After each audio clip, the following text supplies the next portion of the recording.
గత పాలకులు బీసీలను కేవలం ఓటు బ్యాంక్ అనే వాడుకున్నారని, దేశానికి స్వతంత్రం వచ్చి 79 ఏళ్లు గడుస్తున్నా బీసీలు ఇంకా రాజకీయ అధికారానికి దూరంగానే ఉన్నారని జాతీయ బీసీ సంక్షేమ సంఘం జాతీయ అధ్యక్షులు లాకా వెంగళరావు ఆవేదన వ్యక్తం చేశారు. ఎన్టీఆర్ జిల్లా విజయవాడ గాంధీనగర్ ప్రెస్ క్లబ్లో జాతీయ బీసీ సంక్షేమ సంఘం సర్వసభ్య సమావేశం ఆదివారం నిర్వహించారు.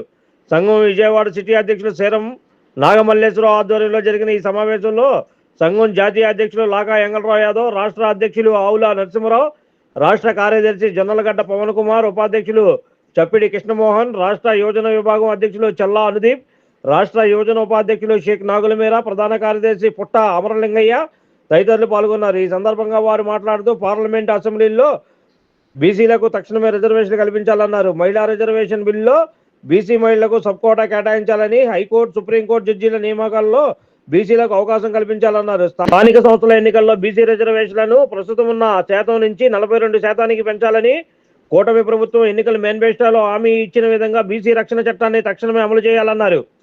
బీసీ సప్లాని ఏర్పాటు చేసి అలంకారప్రాయంగా మారిన బీసీ కార్పొరేషన్లకు తగినన్ని నిధులు కేటాయించాలని డిమాండ్ చేశారు.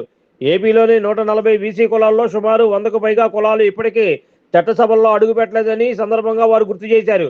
ఈ కార్యక్రమంలో వడిగిచర్ల చంద్రమోహన్, బిఎస్ఆర్ యాదవ్, మహిళా ప్రతినిధులు స్వాతి, నాగమణి, బొత్తుల గీత తదితరులు ఈ సమావేశంలో పాల్గొన్నారు.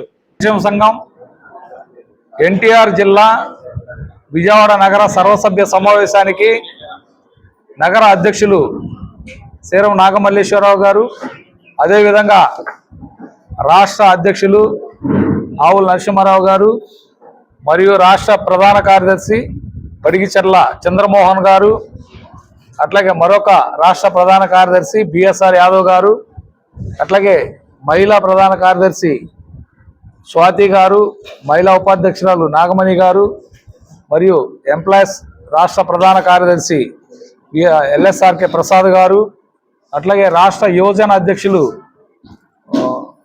అనుదీప్ గారు, అట్లాగే రాష్ట్ర యోజన ఉపాధ్యక్షులు నాగుల్మీరా గారు, అలాగే బీసీ రాష్ట్ర సీనియర్ నాయకులు కోటమరాజు గారు, అలాగే మీడియా మిత్రులందరూ కూడా పేరు పేరున నా హృదయపూర్వక నమస్కారాలు. స్వాతంత్రం వచ్చి 79 సంవత్సరాలు గడుస్తున్నప్పటికి కూడా మరి నాకు తెలిసి సుమారుగా 3 దశాబ్దాలుగా కూడా మరి దేశవ్యాప్తంగా కూడా బీసీల రాజ్యాధికారం కోసం అనేక పోరాటాలు, అంటే ఢిల్లీ జంతర్ మంతర్ దగ్గర ధర్నాలు చేయడం కానివ్వండి, అలాగే ఉమ్మడి ఆంధ్రప్రదేశ్లో అనేక కార్యక్రమాలు చేయడం కానివ్వండి, దేశవ్యాప్తంగా మరి అనేక ఉద్యమాలు మేము మాతో పాటు ఇంకా అనేక మంది బీసీ సోదరులు కూడా మరి చేస్తున్నప్పటికి కూడా మరి గతంలో సుమారుగా 50 సంవత్సరాలు ఈ దేశాన్ని కాంగ్రెస్ పార్టీ పరిపాలించింది. ముఖ్యంగా ఈ యొక్క బీసీలు ఎన్నికపడడానికి ప్రధాన కారణం ఎవరంటే, ఈ దేశానికి మొట్టమొదట కాంగ్రెస్ పార్టీ ఏదైతే అధికారంలోకి వచ్చిందో కేవలం ఓటు బ్యాంకుగా వాడుకున్న తప్ప బీసీలకి ఎక్కడా కూడా బీసీలకి రాజ్యాధికారంలో భాగస్వామ్యం కల్పించడంలో కాంగ్రెస్ పార్టీ పూర్తిగా విఫలం చెందింది. ఇప్పుడు కాంగ్రెస్ పార్టీకి జ్ఞానోదయం కలిగి మేము బీసీలకి అధికారంలోకి వస్తే చట్టసభలో రిజర్వేషన్లు అమలు చేస్తాం, మహిళా బిల్లులో సబ్ కోటా పెడతామని చెప్పేసి ఇప్పుడు అంటే అధికారం పోయిన తర్వాత ఇప్పుడు బీసీలు కాంగ్రెస్ పార్టీకి గుర్తొస్తున్నాయి తప్ప మరి 50 సంవత్సరాలు సుదీర్ఘంగా ఈ దేశాన్ని పరిపాలించింది మరి ఆనాడు గుర్తు రానిది ఈనాడు మాత్రం కాంగ్రెస్ పార్టీకి ప్రధానంగా గుర్తొస్తుందంటే మనం ఒకసారి ఆలోచించాలి. అంటే కేవలం కాంగ్రెస్ పార్టీ ఓటు బ్యాంకుగానే వాడుకుంది. ఎస్సీ ఎస్టీలకు ఆనాడు డాక్టర్ బిఆర్ అంబేద్కర్ గారు మరి చట్టసభల్లో రిజర్వేషన్లు రావడానికి ఆనాడు ఆయన ఎంతో కృషి చేసి మరి ఆనాడు అంటరానిగా మరి చూస్తున్నటువంటి యొక్క ఎస్సీ ఎస్టీని ఆనాడు మరి అంబేద్కర్ గారు వారి కృషి వల్ల ఈ రోజు వరకు కూడా చట్టసభల్లో ఎస్సీ ఎస్టీలు రిజర్వేషన్లు అనుభవిస్తున్నారు. కానీ ఆ విధంగా బీసీలు ఈరోజు చూస్తే మరి అనేక రంగాల్లో సామాజికంగా కానివ్వండి, రాజకీయంగా కానివ్వండి, ఆర్థిక పరంగా కానివ్వండి, విద్యాపరంగా కానివ్వండి, అన్ని రంగాల్లో కూడా బీసీలు ఈరోజు వెనకబడి ఉన్నారు. కానీ ఆనాడు అంబేద్కర్ లాంటి వ్యక్తులు కూడా చట్టసభలో బీసీల గురించి ఆలోచన చేస్తే కూడా చట్టసభల్లో అన్ని రంగాల్లో కూడా ముందుండే పరిస్థితి. ఈరోజు ఉదాహరణకు ఆంధ్రప్రదేశ్ తీసుకుంటే 140 బీసీ కులాలు ఉంటే కనీసం 100 పైచిలుక కులాలు ఈరోజు చట్టసభల్లో అడుగుపెట్టిన సందర్భం లేదు. అంటే అసెంబ్లీలో కానీ పార్లమెంట్లో కానీ ఎమ్మెల్సీలు కానిటువంటి ఈ యొక్క సామాజిక వర్గాలు ఇప్పటికి కూడా చట్టసభలో అడుగుపెట్టలేదంటే మరి ఒక్కసారి బీసీలందరూ కూడా ఆలోచన చేయాలి. మరి ఇటు కేంద్ర ప్రభుత్వం శ్రీ నరేంద్ర మోడీ ప్రధాని అయిన తర్వాత సుమారుగా 12 సంవత్సరాలు, ఇప్పటికీ 12 సంవత్సరాలు గడుస్తుంది. ఆయన ఒక బీసీ ప్రధాని.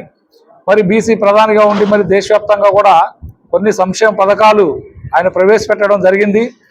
అయితే ఇంకా ఆయన బీసీల కోసం ఒక ప్రధానిగా చేయవలసిన పని చాలా ఉంది. ఖచ్చితంగా నరేంద్ర మోడీ గారు ఆయన యొక్క ప్రధాన పదవి ఉండగానే ఈ దేశంలో ఖచ్చితంగా చట్టసభల్లో రిజర్వేషన్లు అమలు చేస్తే నరేంద్ర మోడీ గారిని కూడా భారతదేశ ప్రజలందరూ కూడా మరో అంబేద్కర్ కంటే ఇంకా ఎక్కువగా కూడా అధిక జనాభా ఉన్నటువంటి బీసీలు మరో అంబేద్కర్ లాగా వాడవాడలా కూడా భవిష్యత్తులో ఆయన్ని గుర్తుపెట్టుకొని భవిష్యత్తులో ఆయన ఈనాడు అంబేద్కర్ విగ్రహాలు ఏ విధంగా ఉన్నాయో అంతకు రెట్టింపుగా కూడా భవిష్యత్తులో వచ్చే అవకాశం ఉంది. కాబట్టి గౌరవ ప్రధానమంత్రి ఖచ్చితంగా ఆలోచన చేసి రాబోయే రోజుల్లో ఖచ్చితంగా ఆయన చట్టసభల్లో రిజర్వేషన్లు అమలు చేయాలి. అదేవిధంగా మొన్న మహిళా బిల్లు ఆగిపోవడం జరిగింది. ఈ యొక్క మహిళా బిల్లులో కూడా మరి భవిష్యత్తులో కూడా ఆలోచన చేసి బీసీ మహిళలకి ఉపకోటా ఏర్పాటు చేయాలని చెప్పేసి కూడా మరి మేము ఎంతో కాలంగా డిమాండ్ చేస్తున్నాం. కాబట్టి ఖచ్చితంగా ప్రధానమంత్రి నరేంద్ర మోడీ గారు రాబోయే మహిళా బిల్లులో ఉన్న కనీసం ఉపకోటా ఏర్పాటు చేయాలని చెప్పేసి కూడా మేము ఈ సభ ద్వారా డిమాండ్ చేస్తున్నాం. అట్లాగే హైకోర్టు, సుప్రీంకోర్టు జడ్జీల నియామకాల్లో కూడా మరి రిజర్వేషన్లు లేవు. అదేవిధంగా మరి విద్యా ఉద్యోగాల్లో రిజర్వేషన్లు ఉన్నాయి, కానీ బీసీలకు 27%. కానీ సుప్రీంకోర్టు, హైకోర్టు న్యాయమూర్తుల్లో రిజర్వేషన్ లేకపోవడం వల్ల ఇప్పుడు న్యాయస్థానాల్లో బీసీలకి అవకాశం లేకపోవడం వల్ల బీసీలకు కూడా ఎటువంటి న్యాయం జరిగే పరిస్థితి లేదు. కాబట్టి హైకోర్టు, సుప్రీంకోర్టులో కూడా న్యాయస్థానాల్లో రిజర్వేషన్లు అమలు చేయాలి. అదేవిధంగా దేశవ్యాప్తంగా ఈరోజు మరి అనేక పరిశ్రమలు, ప్రైవేటు పరిశ్రమలు కానివ్వండి, ప్రభుత్వ పరిశ్రమల్లో కానివ్వండి, ప్రభుత్వమే వాలంటరీ తీసుకొని చాలా మంది రిటైర్ అవుతున్న సందర్భంలో మరి పరిశ్రమలు కూడా మరి దేశవ్యాప్తంగా కొన్ని మూతపడుతున్న సందర్భంలో ప్రైవేటు రంగాల్లో కూడా బీసీలకి రిజర్వేషన్లు కల్పించాలని చెప్పేసి కూడా మేము అనేక దశాబ్దాలుగా డిమాండ్ చేస్తున్నాం. అలాగే కేంద్ర ప్రభుత్వంలో బీసీలకు ప్రత్యేక మంత్రిత్వ శాఖను కూడా ఏర్పాటు చేయాలని చెప్పేసి కూడా మేము ఈ ద్వారా డిమాండ్ చేస్తున్నాం. అట్లాగే నారా చంద్రబాబు నాయుడు కూడా మరి వారి యొక్క మేనిఫెస్టోలో బీసీ రక్షణ చట్టం తీసుకొస్తామని చెప్పేసి కూడా మేము అధికారంలోకి వచ్చిన తక్షణమే తీసుకొస్తామని చెప్పారు. మరి సూపర్ 6 కూడా అమలు చేస్తున్నారు. కాబట్టి ఈ యొక్క బీసీలు 60% ఉన్న బీసీలకి సూపర్ 6లో భాగంగా మరి ఎందుకు రక్షణ చట్టం అమలు చేయట్లేదో తక్షణమే వాళ్ళు మరి మన ఈ మధ్య కేబినెట్ సమావేశం కూడా ఏర్పాటు చేసి బీసీ రక్షణ చట్టం గురించి ఆలోచన చేస్తున్నాం, త్వరలో పెడుతున్నాం అని చెప్పేసి చెప్పారు. కాబట్టి ఇప్పటికే 2 సంవత్సరాలు గడుస్తుంది. కాబట్టి తక్షణమే బీసీ రక్షణ చట్టాన్ని కూడా మరి గౌరవ ముఖ్యమంత్రి చంద్రబాబు నాయుడు గారు కూడా దాన్ని అమలు చేయాలని చెప్పేసి కూడా మీ ద్వారా ఈరోజు డిమాండ్ చేస్తూ, అదేవిధంగా స్థానిక సంస్థల ఎన్నికల్లో కూడా రాష్ట్రంలో మరి రాబోయే గత ప్రభుత్వం 34% ఉన్నటువంటి రిజర్వేషన్ని 24%కి కుదించడం జరిగింది. కాబట్టి గతంలో 34% ఉండేది, పెరిగిన జనాభా దామాషా ప్రకారం దాన్ని 42% ఖచ్చితంగా స్థానిక సంస్థల్లో రేపు రాబోయే స్థానిక సంస్థల్లో అమలు చేయాలని చెప్పి అది కూడా ప్రభుత్వం ఆలోచన చేసి కేబినెట్ సమావేశంలో తీర్మానం చేయాలని చెప్పేసి కూడా ఈ సందర్భంగా మీ ద్వారా తెలియజేస్తూ, అంతేకాకుండా ఈ రాష్ట్రంలో మరి 60% బీసీలు ఉన్నప్పటికీ కూడా ఈరోజు సామాజికంగా కూడా చాలా వెనుకబడి ఉన్నారు. ప్రభుత్వాలు మరి బీసీలకు ప్రత్యేకంగా ఒక సబ్ కోటాను ఏర్పాటు చేసి ఆ యొక్క సప్లాన్ అమలు చేసి ఖచ్చితంగా బీసీలకి ఒక బడ్జెట్ను కూడా కేటాయించాలి.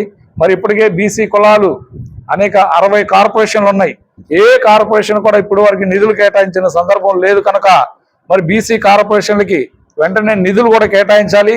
ఈ యొక్క బీసీ కులాలకి గతంలో మరి కొన్ని కులాలకు కూడా కార్పొరేషన్ల ద్వారా బడ్జెట్ను ఇవ్వడం జరిగింది. కానీ బీసీలకి గత ప్రభుత్వం కానివ్వండి, ఇప్పుడున్న ప్రభుత్వం కానివ్వండి, అంటే బీసీల్లో అడిగే నాదులు లేరు, బీసీలు ఏ విధంగా అయినా వీళ్ళలో ఐక్యత లేదు అని చెప్పేసి ఈ రాష్ట్ర ప్రభుత్వాలు ఆలోచన చేస్తూ ఇప్పటి వరకు కూడా మరి కనీసం బీసీ సప్లాన్ అమలు చేసి కనీసం బీసీలకు బడ్జెట్ కేటాయించాలి.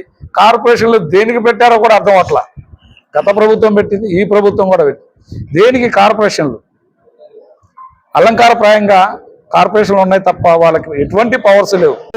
ఒక్కో కార్పొరేషన్కి గతంలో నయం ఫెడరేషన్లు ఉండేవి.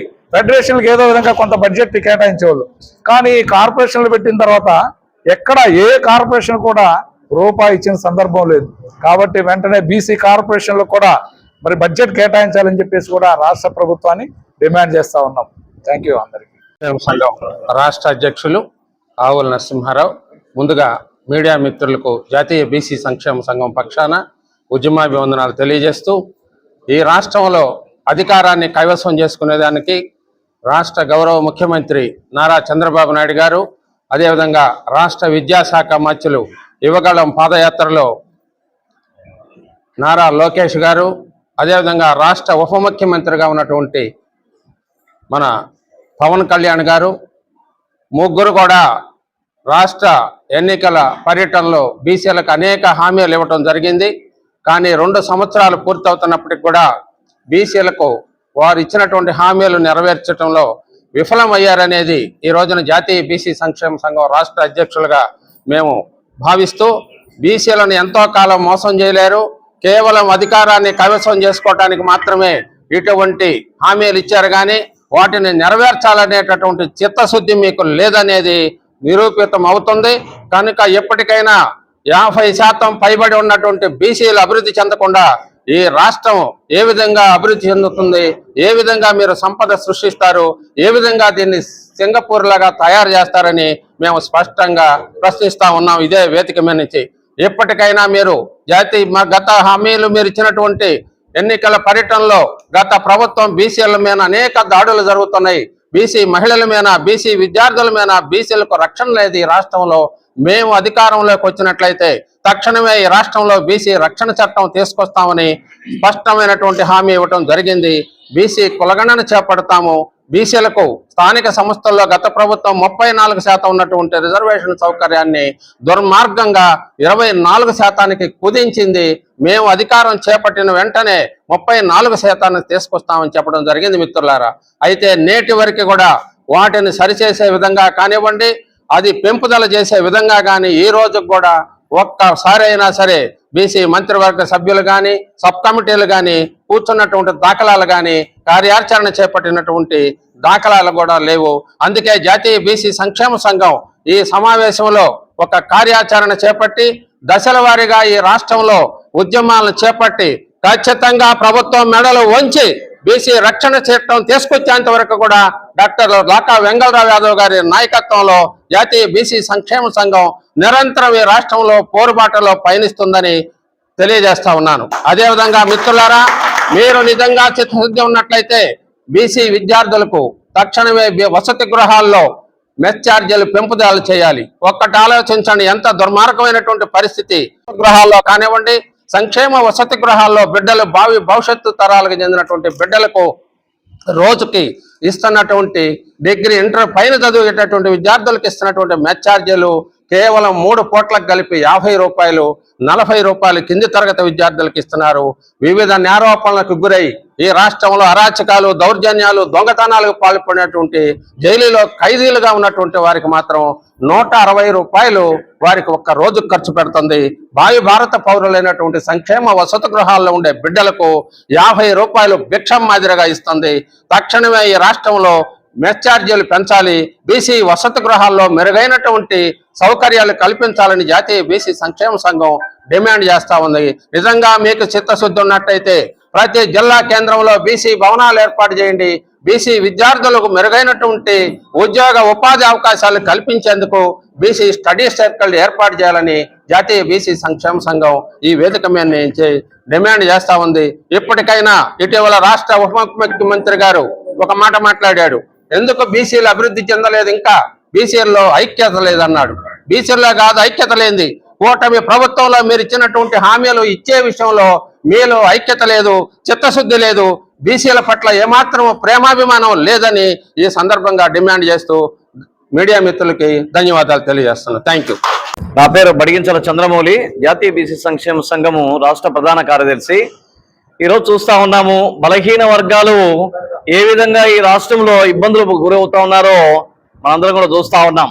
అంటే రాజ్యాధికారం లేక అంటే ఈరోజు అగ్రవర్గాల చేతిలోనే రాజ్యాధికారము ఉన్నటువంటి కేవలం 3 కులాలు మాత్రమే ఈ రాష్ట్రాన్ని పరిపాలిస్తా ఉన్నాయి. మరి కేవలం 60% ఉన్నటువంటి బీసీలు రాజ్యాధికార దూరమై ఈ రోజు ఇబ్బంది పడేటువంటి పరిస్థితి కూడా చూస్తా ఉన్నాం.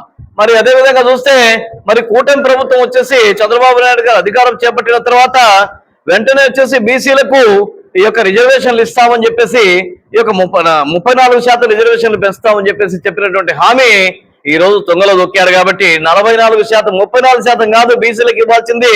స్థానిక సంస్థలు వచ్చేసి 44% ఇవ్వాలి. అదేవిధంగా కులగణన చేపట్టాలి. అదేవిధంగా ప్రతి రాజకీయ పార్టీ కూడా ఈ రాష్ట్రంలో వచ్చేసి ఖచ్చితంగా బీసీలకు వచ్చేసి 50% వచ్చేసి రిజర్వేషన్లు వాళ్ళ పార్టీ టికెట్లు ఇవ్వాల్సినటువంటి అవసరం ఉంది. కాబట్టి ఈ డిమాండ్ తో, ప్రధాన డిమాండ్ తో రాష్ట్ర వ్యాప్తంగా అన్ని పార్టీలు మెడలు వంచడానికి కూడా మేమందరం కూడా సిద్ధము. అదేవిధంగా బీసీలు కలుపుకొని ఖచ్చితంగా మీ పార్టీలు ఖచ్చితంగా 50% రిజర్వేషన్లు బీసీలకు ఇస్తేనే ఈ రాష్ట్రంలో మీకు మనుగడ ఉంటుంది, లేకపోతే మనుగడ కోల్పోతాయని చెప్పేసి ఈ సందర్భంగా తెలియజేస్తూ, అదేవిధంగా చూస్తే ఈ రాష్ట్రంలో కులవృత్తులు వచ్చేసి ప్రభుత్వం కూని చేసినటువంటి పరిస్థితి. అంటే బీసీలు అంటేనే కులవృత్తులు కనబడతాయి. ఎందుకంటే ఈ రోజు కులవృత్తులు వచ్చేసి ఆదరణ కోల్పోయి వారికి కనీసం అంటే రుణాలు ఇచ్చేటువంటి పరిస్థితుల్లో అంటే కులవృత్తులు ఈ రోజు చూస్తే చేనేత రంగం చూస్తే విలువలాడిపోయేటువంటి పరిస్థితి ఈ రోజు కనపడతా ఉంది. మరి చూస్తే అదేవిధంగా 25,000 రూపాయలు వచ్చేసి 25,000 రూపాయలు నేస్తామని చెప్పేసి గత ప్రభుత్వం ఇస్తే ఈ ప్రభుత్వం వచ్చేసి ఆ యొక్క నేతన్నలకు మొండి చేయి చూపించినటువంటి పరిస్థితి ఈ రోజు దాపరిస్తా ఉంది. మరి చేనేతలు వచ్చేసి ఇబ్బంది పడినటువంటి పరిస్థితి కూడా ఈ రాష్ట్రంలో కనపడతా ఉంది. ఈ మధ్యనే గాలి వాళ్ళని పడితే కనీసం ఇంటి పైకప్పులు పోతే కనీసం చూసేటువంటి నాదులు లేడు రాష్ట్ర ప్రభుత్వంలో. మరి కాబట్టి ఈ విధంగా తప్పకుండా బీసీలకు చట్టసభలు రిజర్వేషన్ ఇవ్వాలి. అదేవిధంగా బీసీలకు వచ్చేసి ఈ మధ్యకాలంలో చూస్తే కడప జిల్లా లాంటి ప్రాంతాల్లో చాలా చోట్ల రాష్ట్ర వ్యాప్తంగా బీసీల దాడులు జరుగుతా ఉన్నాయి. కాబట్టి ఖచ్చితంగా బీసీల రక్షణ చట్టం అనేది ఈ కూటమి ప్రభుత్వం ఏర్పాటు చేస్తేనే ఈ రాష్ట్రంలో బీసీల మనుగడ ఉంటుంది. కాబట్టి లేకపోతే అందరూ కూడా తిరుగుబాటు చేయడం తప్పదని చెప్పేసి ఈ సందర్భంగా తెలియజేస్తాం. Like, subscribe and press the bell icon for new updates.